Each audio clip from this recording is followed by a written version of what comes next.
Welcome, everybody. This is Dr. Jenny Tafankin here with a reminder to love. I'm so excited to be with you here on the second part of our two-part series where we are talking about thyroid illness. And before I jump in, I just want to remind you of the amazing special that is happening this month with doTERRA. If you order 200 PV, 200 points, PV points, you can get, this is crazy because these are like my favorite oils. You can get a free balance, a free past tense, and a free aroma touch. Yes, that is what I said. If you put in an order of 200 PV, you get free past tense, aroma touch, and balance. Crazy good deal. Highly recommend you start getting all of your laundry soap for the summer and all your toothpaste and all of your shampoo so that you can take advantage of that special. That is what I'm going to be doing. So today we are going to jump into what is it you can do to treat your thyroid. Last time we talked about the thyroid gland, how it is, where it is. It's at the base of your neck, and it's this beautiful little, very sensitive butterfly-shaped organ right at the base of your neck. And it is a master communicator. It's always picking up information from the pituitary gland, from the adrenals, from your gonads, your ovaries, and your testes. And it is either speeding you up, increasing rotations per minute of every single cell, or slowing you down, depending on what it perceives needs to happen in your body to help you. Your thyroid is all about modulating the pace of the speed of your metabolism so that you can thrive. Sometimes it doesn't feel like thriving though when it malfunctions. Today we're going to jump into what is it that you can do for hypothyroid, hyperthyroid? What if you have a nodule, and what if you have a tumor? What things can you take? What can you do? How can you get your vitality back no matter what is going on with your thyroid? That is what we're going to talk about today. So this thyroid gland, more than any other gland, is sensitive to the environment with which it lives.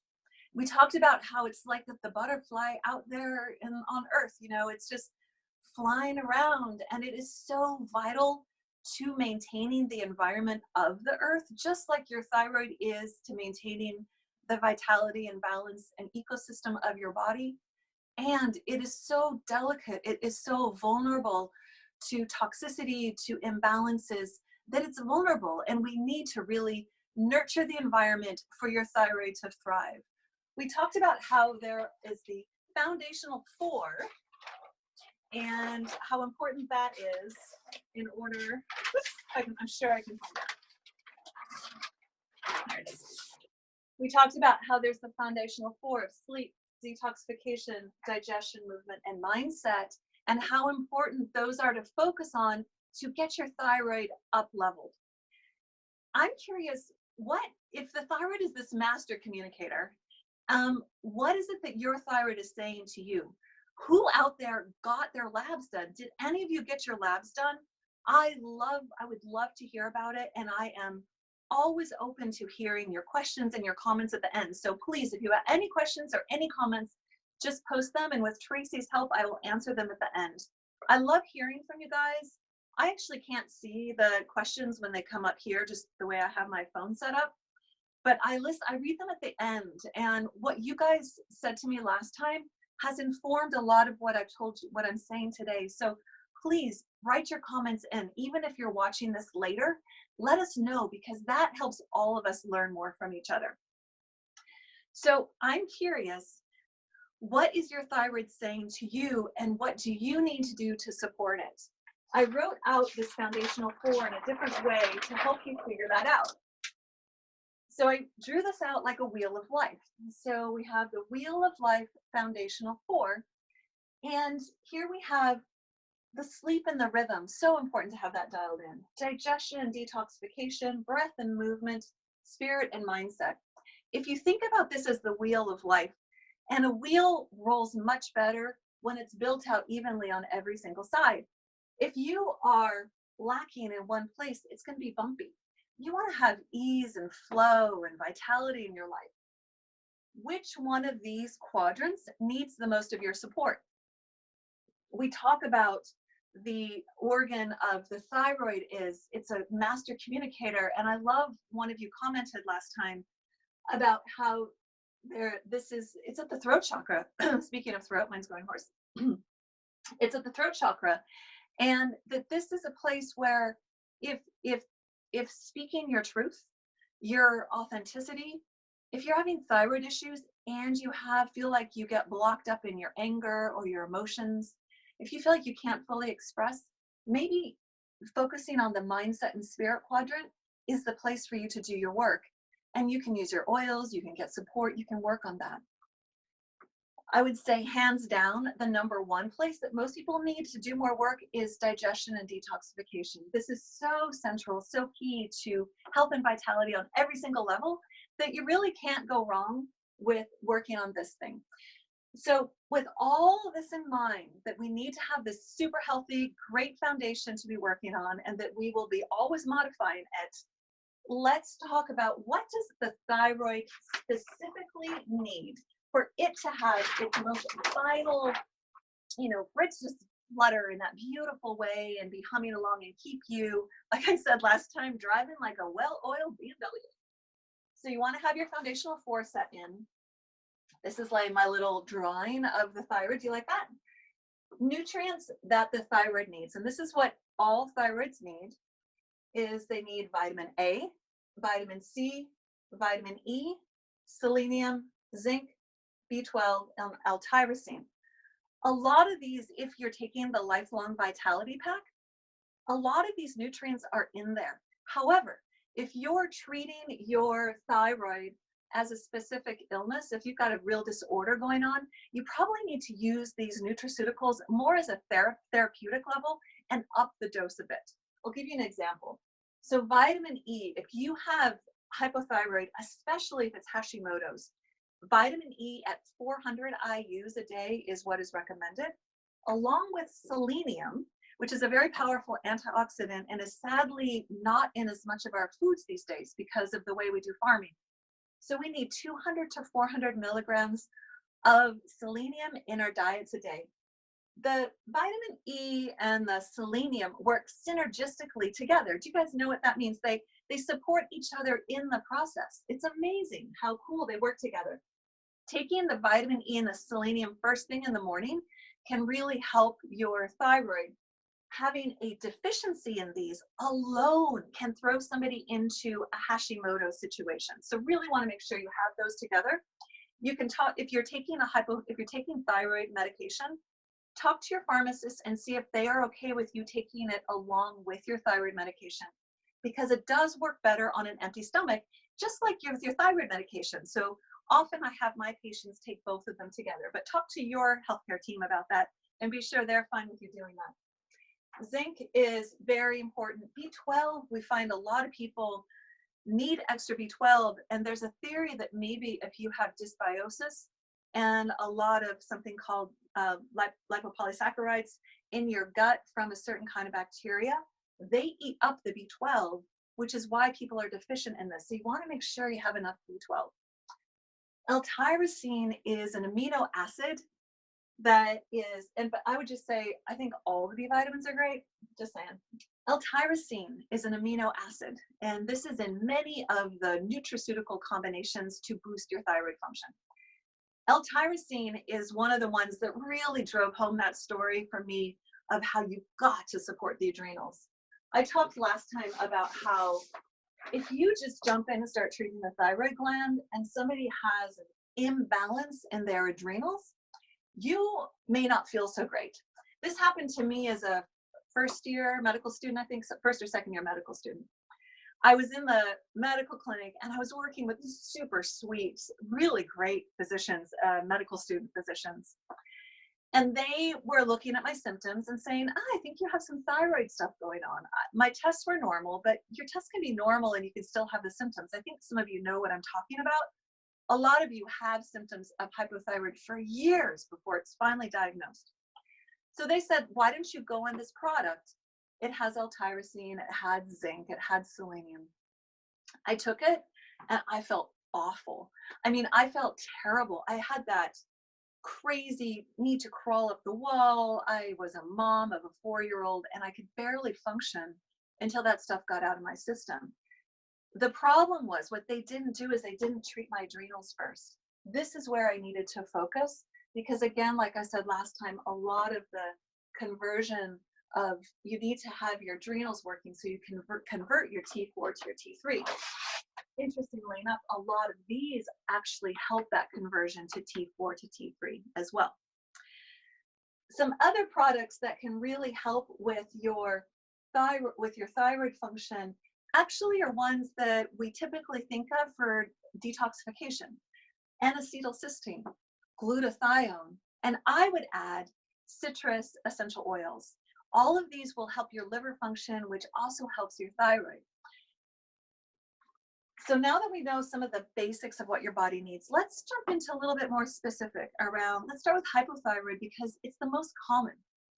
There's a theory that thyroid disease has really increased in the last few decades, like since the 1950s.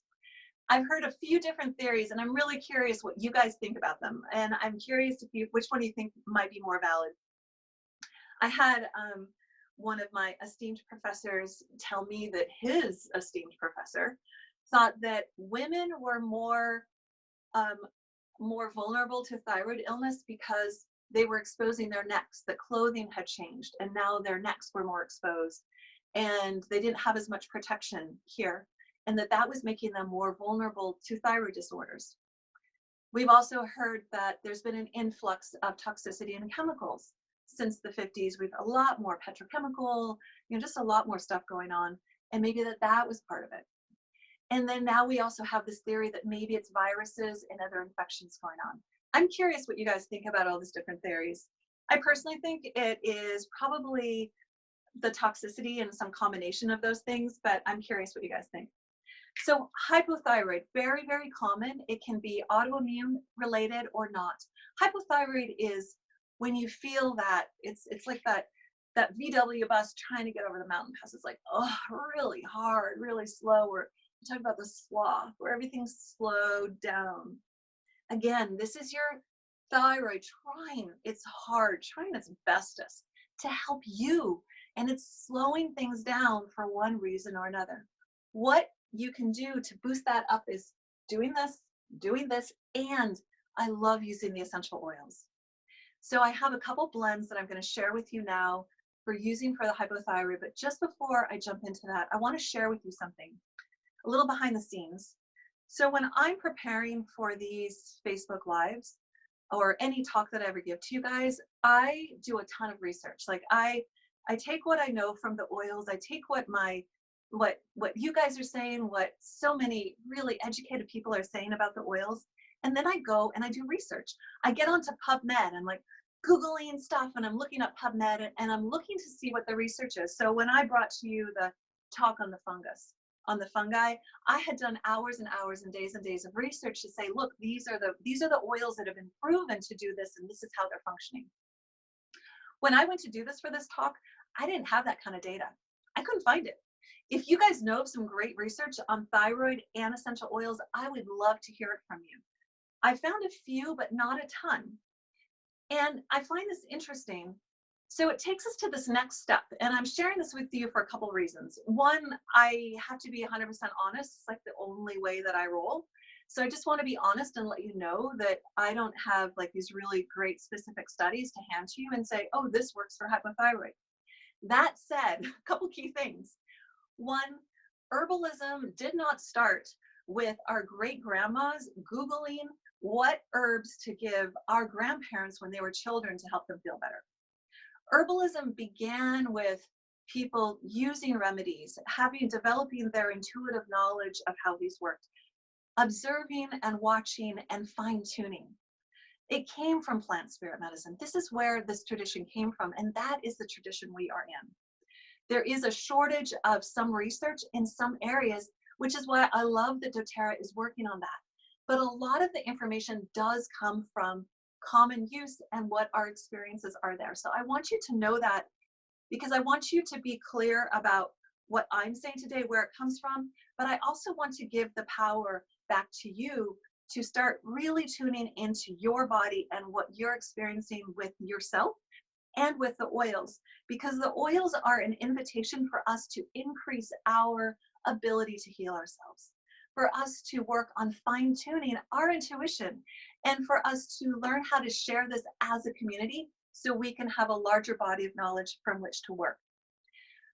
The other thing that we do when we don't have specific studies for something is that we make really educated decisions.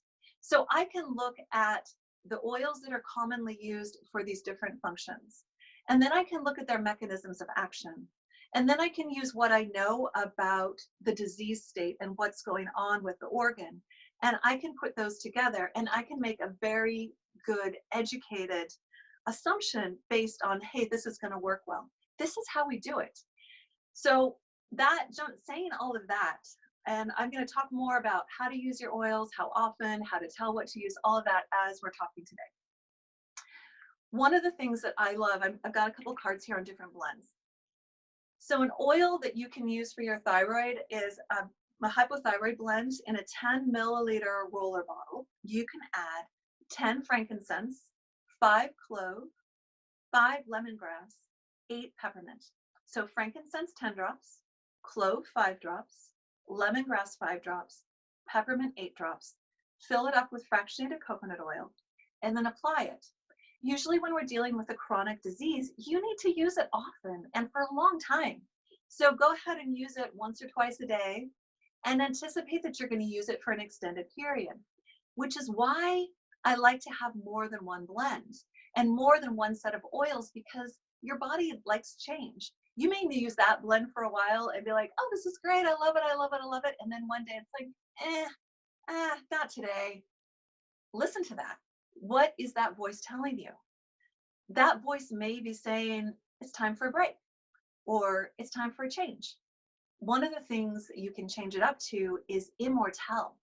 Immortelle is, as Dr. Josie Schmidt calls, top shelf essential oils.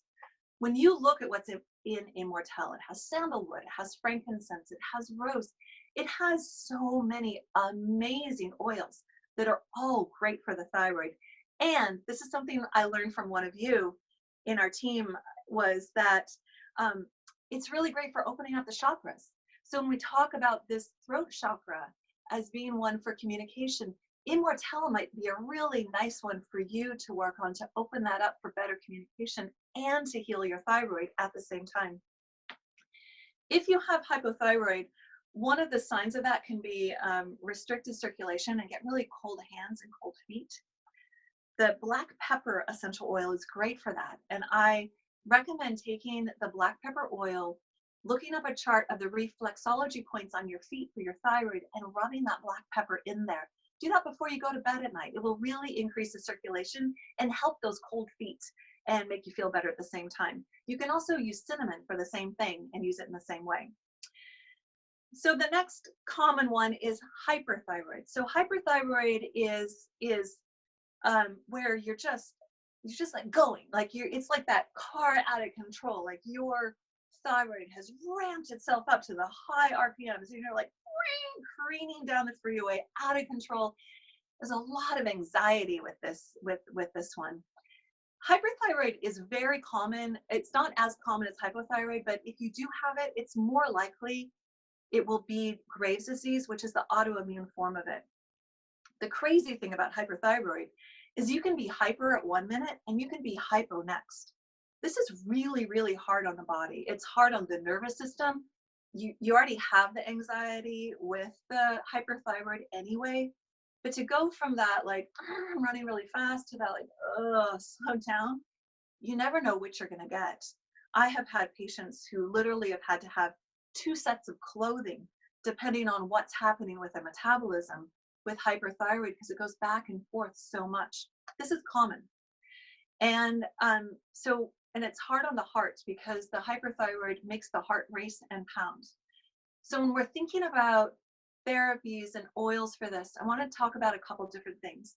First of all, obviously the foundational 4 are super important, and more important here to really maintain your blood sugar.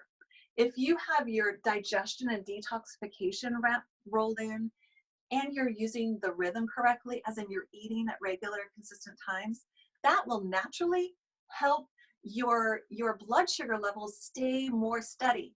If you think about the thyroid as being the master communicator, picking up information from everywhere and adjusting, fine-tuning your metabolism based on what's going on, then you can begin to realize how if your blood sugar is really high and then it's really low, that creates a cascade of symptoms of stress for the adrenal glands and all of that.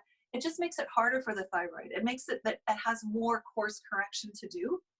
The more that you can create a just steady state, the better it is, the easier it is for your thyroid, and it gives your body more energy and space to do the deep healing that it needs to do. Essential oils, start thinking about the calming oils, the ones that are really going to bring things down. So balance, so get your 200 PV, man, get your free balance.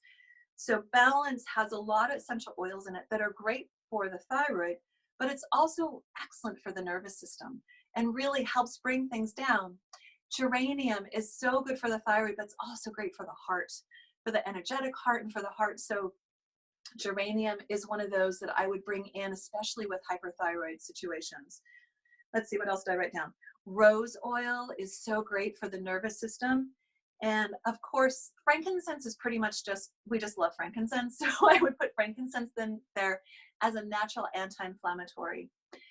If you have that really hot, clammy feeling from hyperthyroid, having some of the peppermint beadlets available to you can really help cool things down and can be a nice thing to just have in your bag for when you need them. And I would also think about Slim and Sassy. Slim and Sassy is a great combination of oils. And I've always said Slim and Sassy is about the adrenals. So you get that adrenal support.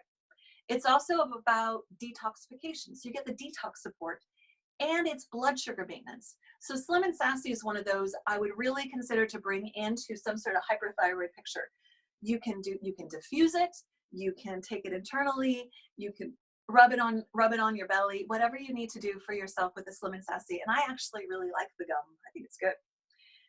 I wanted to offer you a sleep tip because hyperthyroid can sometimes really bring up issues around sleep. The body tends to, when people are sleeping at night with hyperthyroid, it gets heart palpitations and things like that. I want you to kind of think about that in a different way though. My experience is that with hyperthyroid, actually I think it's true for all thyroid issues, but anyway, hyperthyroid has a lot to do with toxicity. Graves' disease has a lot to do with toxicity, especially metals. I think what may be happening at nighttime is our body naturally detoxifies while we sleep. So your body, it's like liver time. Your liver's doing its job. It's trying to get that junk out of you. And this causes irritation on the nervous system. And this causes the anxiety and the heart palpitations. This is just my theory, but I think I might be right. So I would suggest that you think about using some things like Terrazyme before you go to bed. The Zenderkin Detox, the capsules or the oil, that you think about some deep blue polyphenol complex, that you think about even GX Assist before you go to bed to support the liver and its functioning to help you sleep. Just going at sleep from a slightly different angle to support your body detoxifying from the chemicals that I'm sure are in there because they're in all of us. So the next thing that I want to talk about are nodules. Nodules are, oh, actually, that's not true. I want to talk about autoimmune disease. So autoimmune disease, like I said, can cause hypo and hyperthyroid. We talked about autoimmune last time. Autoimmune disease traditionally is considered where the immune system has gone crazy and it is attacking your own cells. It thinks that your cells are alien beings and it has to destroy them, like search and destroy. There are some other theories saying that maybe autoimmune disease isn't so much the immune system getting messed up as the immune system just being super more perceptive and realizing that in our organs, in our tissues, are metals, are viruses, are infections that need to get out of there. So either way, it doesn't matter what is the cause of autoimmune, these natural remedies are super beneficial. Taking care of getting the foundational four in alignment is just, I mean, right there, you can massively help an autoimmune condition, just focusing on those. So again, Think of that wheel. Where are you out of balance? Where do you need to really focus to get yourself back in balance there?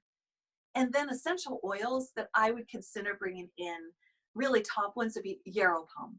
I love yarrow palm. Yarrow palm is made from the yarrow plant, and the palm part is from pomegranate seeds. Very, very powerful antioxidant.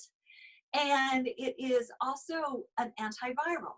So when we start talking about this theory that maybe the autoimmune disease has a viral etiology, we start thinking about, gosh, some of these oils that are great for viruses might also be great for dealing with this autoimmune situation. Yarrow palm is wonderful. I would consider rubbing it directly on a thyroid. I would think about taking it internally. I would just start incorporating it in as you cycle through different oils. Turmeric is another very, very powerful antioxidant essential oil. This is great for bringing down inflammation. If you have autoimmune disease, then you are inflamed.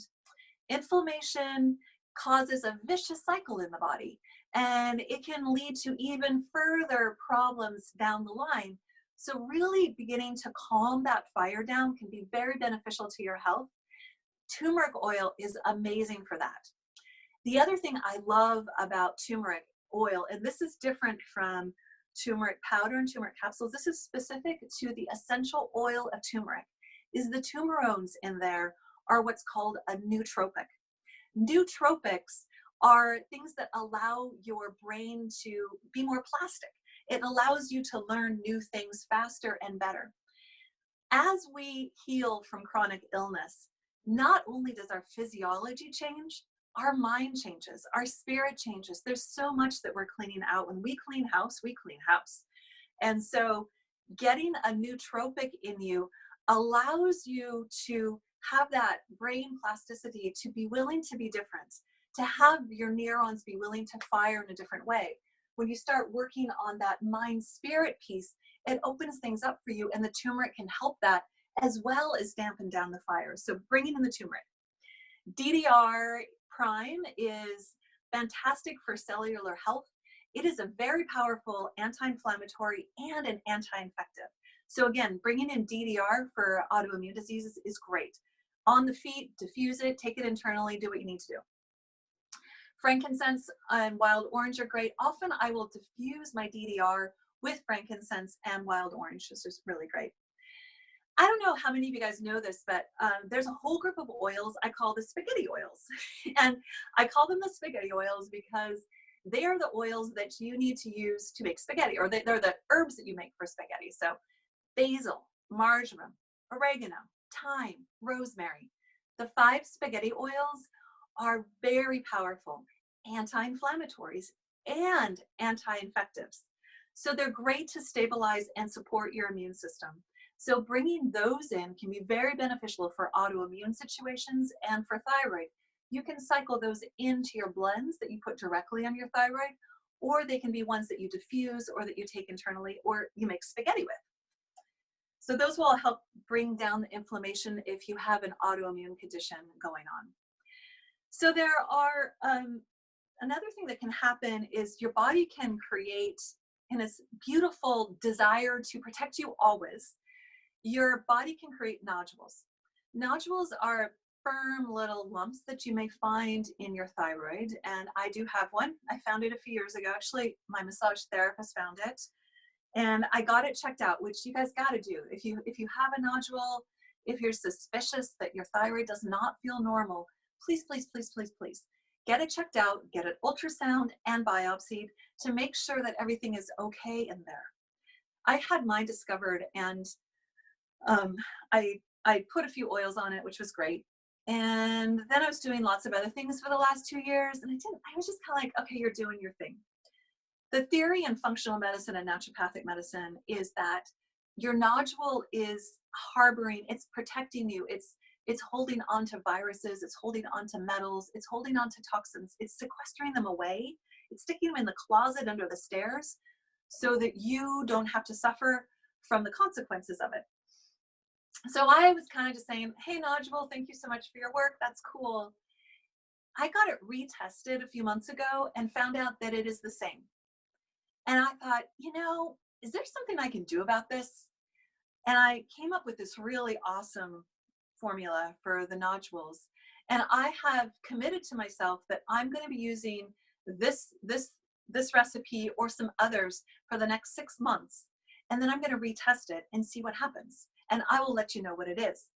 At the same time, I'm doing a much deeper dive right now into getting rid of some toxins in my body. I've decided to just do a much deeper cleaning, which I think is really good if you are thinking about working on your nodules. If the nodules indeed are protecting you and they're holding on to toxins and metals and things from you, you don't want to open that closet up if you can't handle it with a mess inside, right? It's sequestered it away for a reason. So keep it in the closet until you're ready to open it. Working on the foundations opens the emunctories. It allows there to be a place for it to go and to move. This is what I'm doing, and I really think it's going to work synergistically for me because I think my body is going, oh, Jenny, thank you. Okay, we get it. You are opening up the doorways. You are taking things to help bind the metals, which are cilantro, essential oil, and frankincense, and some other things as well. And you're doing some antiviral, some very powerful antiviral things. So you're in a place where it's okay, we can open this up. And at the same time, I'm putting oils on my thyroid to soften that little nodule and to treat what's going on inside. So I really encourage you to think about if it's a good time for you to work on that, or if you need to do the foundations first before. So this recipe is neroli, and then basil, myrrh, and frankincense. I'm just doing them neat. You can dilute them and put them in fractionated coconut oil and do them all together. You can do them in lots of different ways, sort of depending on what you want to do. Right now, what I'm doing is just a neat application. I have to tell you though, this morning in meditation, I was really thinking about, it came up to me that like, actually the thyroid is such a delicate organ. It's so, it just picks up such little things that microdosing may work really, really well with the thyroid. So it may just be that we just need a little bit of the oils in there sometimes. So that's something I'm going to start playing with and seeing how that feels for me right now. But right now, do you know when you create an oil recipe for yourself or you use one and it's just like a yes, that's what this is for me. When I put this on my thyroid, my body goes, yes, thank you. This feels so good. It's really great. And I do it in that order: neroli, basil, myrrh, and frankincense. Awesome. And then I put a little extra basil on my adrenals because as I'm pushing my body to detoxify, it's hard on my adrenal glands. Like they're pushing. And so doing a little bit of extra for my adrenals and loving them up has been really beneficial. The DDR prime is another one that I would bring in as well.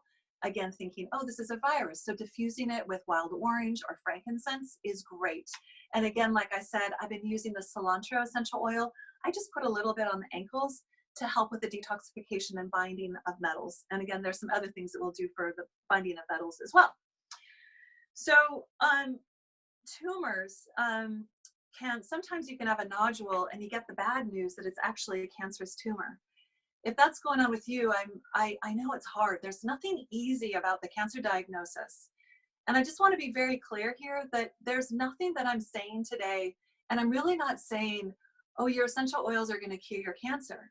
What I will say is that your essential oils, that cancer is a sign that something is out of balance. It's a sign that your immune system is out of balance. We all have cancer cells all the time. Our immune system goes, oh, that cell is sick. We need to kill it. We need to destroy it. If you have a tumor where you have a collection of abnormal cells, that means that your immune system for a while has not been able to recognize, tag, and destroy those cancers.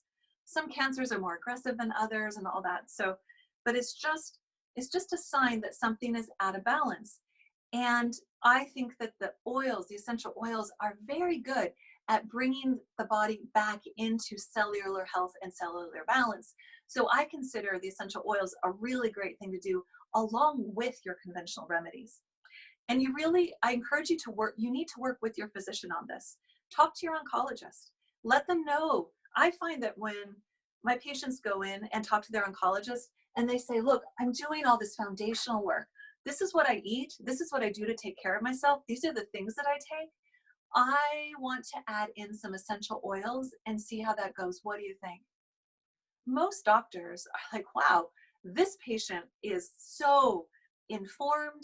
They are taking on so much responsibility. They clearly know what they're talking about. They're taking care of themselves. I want all of my patients to do well. Of course, I'm going to do my best to meet them and support them in their health journey. So I really, you have to talk to your doctors about what you're doing. It may make a difference in terms of what they prescribe. And there may be times when you do need to back off taking your supplements and your oils, depending on the treatments that they're doing, but work with them so that you can have coordinated care and get the best out of both worlds for your treatments. Specifically for tumors, I love Dr. Mika Caru's blend, her cellular health blend, which is in a 2-ounce bottle. So it's a bigger bottle, 2 ounces, 2-ounce bottle, 20 drops of sandalwood, 15 drops of myrrh, 50 drops of frankincense, and 10 drops of lavender. So that's 20 of sandalwood, 15 of myrrh, 50 of frankincense, and 10 of lavender. It's an amazing recipe. You fill the rest with fractionated coconut oil and spray it on twice a day. It's really great. DDR Prime, of course. DDR Prime is doTERRA's cellular blend, and so that is very beneficial for beginning to get normal health back into the cells, into the mitochondria, actually. The list is long when we talk about cancer, okay? Frankincense, neroli, geranium, myrrh, yarrow palm, of course, right? Yarrow palm for its anti-inflammatory, for its antioxidant effect, in case there is any viral etiology with the tumors, which sometimes there is. Turmeric, of course. There's so much here that is so many different oils that you can use. And part of the gift of the oils is it is a way in for us to deepen our relationship, our intuition with what our body needs and with what we can use to support it. And that's part of the healing process as well. So again, I just really encourage you to tap into what it is that your body needs and which oils. And I'll just go ahead and say it here, which is that I'm giving you guys a lot of different oils to use. And no matter, it's not that I'm saying, should you use all of these oils now, all the time? No, that's not really what I'm saying. What I'm saying is start using 1 or 2 of the oils or make some of the blends and then rotate them in and out. If you have a chronic illness, it's going to take a long time for that to heal. It doesn't get better in a few weeks. This is a long haul. It's going to take months or years for all of this to come together. So you're going to be cycling in and out of different oil combinations, and you can start picking and choosing from this list, knowing that all of them will benefit you. I want to talk about thyroidectomy. And again, I just appreciate the comment that we had at the end of the last talk where somebody said, well, what about if the thyroid's gone? What do you do? Such a good question. And I'm glad you asked it. If your thyroid has been removed, a couple things. So first of all, again, you really want to focus on the foundations. So your thyroid gland is always doing micro adjustments to what is happening in your environment. And you can take your thyroid lab in the morning and get a thyroid lab at night, and it can be different because your thyroid needs are different at different times in the day. If you have a thyroidectomy and you're taking your thyroid hormones in the morning, your body doesn't have that ability to do the micro adjustments. So what really supports your thyroid or your body at that point is to make sure that you have the foundational 4 in and you're keeping things really steady. So there's less course correction to be done. And that's going to help your body a lot if you have had a thyroid removed. I would also treat it as if your thyroid is there. It's so easy to come from a place of lack if we have a tissue or an organ that's been removed. It's easy to feel like, oh gosh, it's just not there. And I get that. And I would also say that it doesn't have to be that way. You can love that space. Just love it. You know, there's so much that we don't understand. In our medicine here in the United States, we focus on the, it's called the biochem, or it's biological and chemical model of health, which is very much our physiology of this organic chemical does this and this and this. In other places, such as Germany, the medical model is based on a physics model. they understand that we are more energy than matter. Like, we are literally more energy than matter. And so there's more going on than we even understand. I am wondering, and this is something that Anthony Williams has brought up too, is that if your thyroid is gone, can it still possibly have an energetic imprint there that is doing something to help and support you? Is it still doing some level of communication on some level that we don't know? Some people would say I'm crazy for saying that, and others go, yeah, that makes sense. We just don't know for sure. But I say treat it as if. This is such a beautiful place, and this is where the oils are amazing, because the oils affect us on this physiological level, and they're so energetic. I mean, don't you agree that there's that vibrational energy, that light that they bring into us, and that, especially in the situation where the organ isn't there, maybe they can come together in a beautiful symphony or synergy and do something wonderful for you.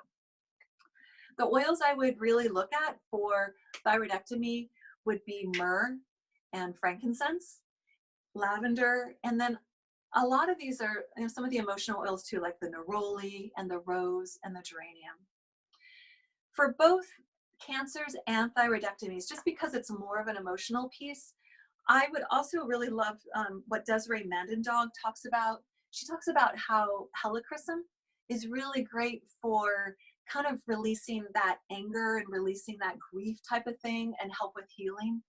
And that juniper helps with the fear. So I would bring those in as well in those situations if that emotional piece resonates with you. If you need more support for a potential thyroidectomy or for any kind of surgery type things, I did do a talk and created a PDF for you guys on surgery and how to take care of yourself before surgery, how to talk to your care team about surgery. So go ahead and grab that off our website if that is helpful to you at this time. So there's so much that our body, you know, can do. Our body wants to heal. It wants to get back into balance. It just needs the right kind of support for it to find it. And your thyroid is not different from that. Beginning to really love your thyroid, create the environment for it so it can really thrive and just flutter and vibrate at a level that will just support you and your vitality is key to getting your energy back and to feeling better. I have a few little homework assignments for you guys. I suggest that you really focus on this, where you are in the wheel of life. And again, and that you get support for whatever you need. I think it's really easy for us to think, oh, I should really handle this on my own. And yeah, there's so much we can do, but there's a time when we do that for too long and we really need to just get support. So if you need support with the mindset and spirit part, please get it. If your gut and detoxification is not great, get support here and get help. Just as a reminder, we are still doing the $50 off for the food sensitivity testing that we do in my clinic.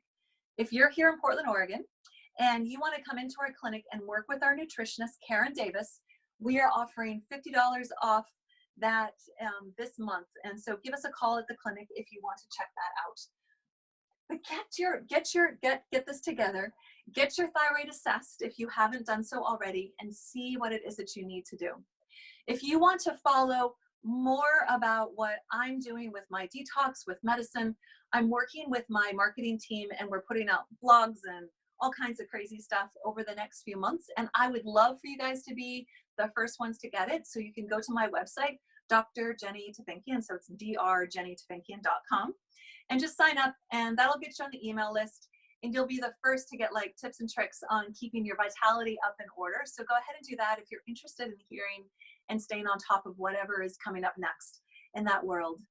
And I really, really just want you guys to know that this is such an opening for you. The oils, as I've said, are such an opening, a place for us to just have more health and more vitality. I love working with you guys.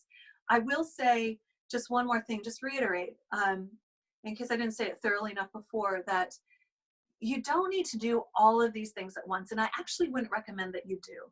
Decide where you're going to start, and then go as fast or slow as works for you.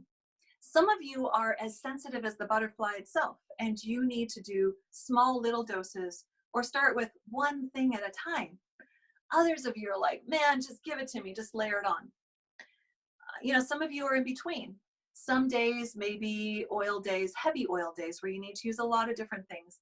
Other days, you need to take a break. Again, this is an opening. It's an invitation for you to develop your awareness of what is going on with your body, deepening your toolkit so you can support your own health, and then learning how to be an advocate and working with your medical team to get the help you need. If you are on thyroid medication, you have got to get retested if you're starting to do this work, because your thyroid levels are going to change, which is great. You may need less medication, but you need to be tested every 6 weeks with your physician to just keep that under check. I hope this has been helpful to you. I love you guys so much. You're an amazing group of people. I love how much you care about your health. You're incredible. If you have any questions, I'm very happy to answer them. Do we have any questions? To Fenkian, yes, a couple questions. One is, okay, what can we do about hair loss? So hair loss so balancing all of these things are great. The zinc can really help with hair loss. So making sure you have enough of the nutrients. In terms of essential oils, rosemary essential oil is great for that. So one of those spaghetti oils that is also good for the thyroid is great for hair loss. Rosemary is fantastic. I suggest doing a blend or using the root to tip serum. Helps a lot of people with creating more volume in their hair. You can boost that and add in extra rosemary or extra cedar wood into there and massage that into the scalp. Sometimes people need more biotin, so that can also be helpful for it. Sometimes hair loss, I think, is due to a nutrient deficiency. So that may be if you don't have enough, if your gut isn't operating properly, if you have foods that you're eating that are causing inflammation, or if you have a biofilm in your gut so your nutrients can't cross the gut barrier into your bloodstream, that can mean that you're nutrient deficient. So I would see where, if you're out of balance anywhere here, balance that out. If it's your gut, definitely work on your gut, prioritize your gut. And then try using the oils in your hair, and maybe you need to boost up with a few more different minerals, including the zinc. The last question is there a printed copy of this or notes? Yeah, I was expecting that question. So I realized as I was working on it this weekend that this would be a great talk to have as a PDF. I am actually working this week on working with somebody, hiring a new support team person to help me with this kind of stuff so I can get PDFs out to you guys faster. So I can't promise it, but if I can get this person on board to help me this week, I'll have her work on something at the end of the week and get something out for you guys. I would love to do this as a PDF. I realize it's a lot of information. So I will see if I can do that for you guys. Great. And then, of course, the recording is on essentialwellness.life under team calls. That's where it's going to live. So yeah, wonderful. Great. Okay. Great. Thank you guys so much. Love you all so much. And just go ahead, if you're listening to this call as a recording, post your questions. I'll be checking it out over the next week or two, and love to get your shares and your wins and to hear your stories. So just keep up the great work, you guys. Love you all.